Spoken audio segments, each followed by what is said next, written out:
Hello everyone, welcome to Couchbase Coding with Matthew Groves. This is a 10-minute slice of my day as a developer advocate, live on Twitch every day at Matthew D. Groves. Check out old episodes on YouTube, send me questions and comments on Twitter or an email. Today I'm going to follow up on what I started yesterday. I went through optimistic locking. Optimistic locking. If you remember, I was creating this weapon, Excalibur, and then upgrading its offense level, and it ended up at level 2. And so we talked about some reasons why you might want to use pessimistic locking instead. So if you have documents that are going to be highly contended by multiple concurrent processes, optimistic logging might not be the best choice. So let's look at pessimistic instead. I'm going to switch over from sword to shield instead. So this is just starting over with a new document here called with a key of my shield. Starting with defense level 1, and the name of this shield is Mirror Shield. Very creative names. So walking through this code here, I'm going to get the shield document, but I'm going to use a different operation. I'm going to use get and lock. So this will actually tell Couchbase to lock the document so that no one else can make changes to it until the lock has been released. So we can always lock an individual document. You have to specify a timeout period though. So after a certain period of time, that lock will automatically be released by Couchbase. Otherwise, you could put documents into a perpetual lock, and we don't want that. So I've specified a 30-second timeout here. So after 30 seconds, I think the math adds up there. Yeah. So after 30 seconds, the lock will automatically be released. Until then, only changes can be written to that document if you know the CAS value. So the CAS value is like the key to this kind of lock. So I'm going to simulate again a process getting and locking that document. So it's going to get the value back there. Now I'll also simulate another process, B, is also going to try to get and lock the same document after A has already locked the document. And this case is going to be a failure. It's not going to succeed, so B is not going to be able to get that lock.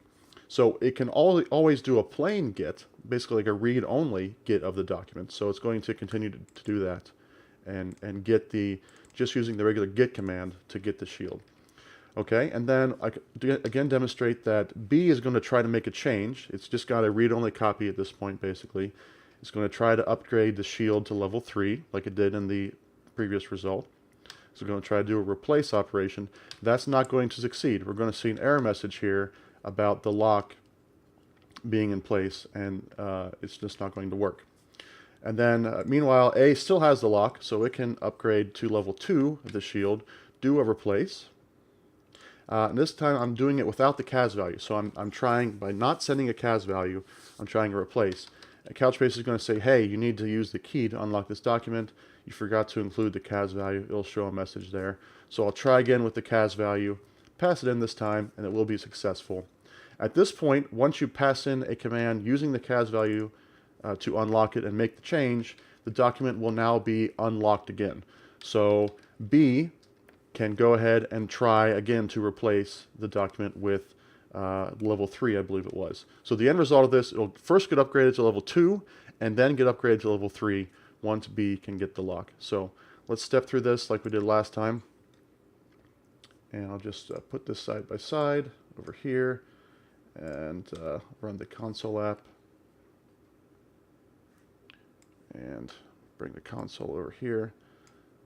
Let's kind of show this side by side. So right here, we're in the very first part of it here. I'm creating a new My Shield document. This is just sort of the set of baseline. If I go back over here to Couchbase, you can see that My Shield is going to show up right there. Defense level 1, name of Mirror Shield. Okay, excellent.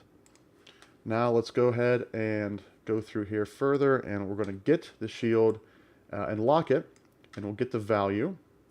And it's going to try to now get another process. B is going to try to get the shield, and it's going to fail. You can see there, kind of a small font, but you can see success is false. So we're going to write that out to the console. B could not establish a lock, so we're just going to try to do a plain get instead, which is going to succeed. If we look at shield B result and drill into that, you can see success equals true. Okay, so we have sort of a read-only copy from B. So then B is going to naively assume that I can update this document. So right there, B is updating the document. I'm going to change the C# object to defense level of 3. Fine. I'm going to try replace. Notice I'm not passing in any sort of CAS value here. It's not required by the API to do that. But if I don't pass it in, I don't pass in a matching CAS value, it's going to be, why did it succeed? That's not good. Did the lock, was my talking through it more than 30 seconds? That's probably what happened. So while I was talking, the lock was released, since I'm very long-winded and I went more than 30 seconds. So I'm going to have to do this without stepping through in the debugger. So let's just go ahead and finish that out. So there you go. Need more than 30 seconds if you're going to do a live stream of your blog. So let's go ahead and delete my shield out here. Come on, we're deleting it here. What's going on? Classic. I haven't gotten the hang of this new UI just yet. Okay, so there we go. We'll try it again. This time I'll just run it through without stepping through on a debugger, and we'll see what happens. So right there we can see the whole process went through really fast. I really can't step through that, I guess, because I can't talk fast enough. But there you go. So B is unable to make a change. It gets the key value error that it's locked, and the resource is locked. So you can't do that. You can, of course, you can retry if you want to. A tried to make the change, forgot to use the CAS value, again, because you need that key to unlock it, even if you're the process that originally got it. So we'll try again with CAS. It was successful. And then B, since the document's unlocked, it will also make its change, and that was successful. So the end result is we should see in the background that we have mirror shield at level 3. Now, we didn't actually get to see mirror shield at level 2, but that was sort of an intermediate step between A and B. So there you have it. That's a pessimistic lock. So that's one example I have in this blog post coming out. There's another example here, a pessimistic logging example 2. So this sort of demonstrates the timeout feature of the lock. So I'm creating again a new baseline document called My Magic, and I have Fire Magic level 1, and then I will get a lock. A process will get a lock for 5 seconds in this case. It will show that it got a lock. And now we have process B. It's going to keep looping up to 10 times here in this case, just hard-coded that. It's going to try to get its own lock. That's not going to succeed because it's locked already. So it's going to keep trying until it gets a new lock. And then I'm going to immediately unlock it right away, although that's probably not what you want to do in a real application, but for a demo app, I want to unlock it so it's available to demo again. So it's going to try every 1 second to try to get a new lock on this. And again, I'm not sure this is the best way to go about it, but it makes for an effective demonstration.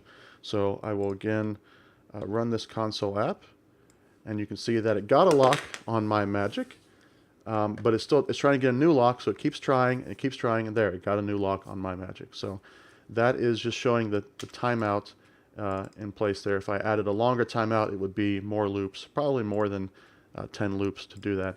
But you can see over here, my Magic document was created, and let's go back to Buckets View here to see that. Okay, so I've got 3 different documents here: Magic, Shield, and Weapon. They all have name in common, but they all have different attributes for offense, magic, and defense. Okay, so that is pessimistic locking in a nutshell using .NET. Maybe next time I'll show this durability example. It's not really related to locking, but it also is related to this blog post I'm writing. But that's it on locking. So any questions, send them over to mgroves on Twitter, or email me at mgroves.com. And check out the old episodes on YouTube, tinyurl.com/cbcoding. That'll take you right to a playlist of all these episodes, including this one. And look for the upcoming blog post. Should be posted today or tomorrow. That includes all this locking stuff, as well as durability and some of the other ACID properties that you can use in Couchbase. So, thanks for watching.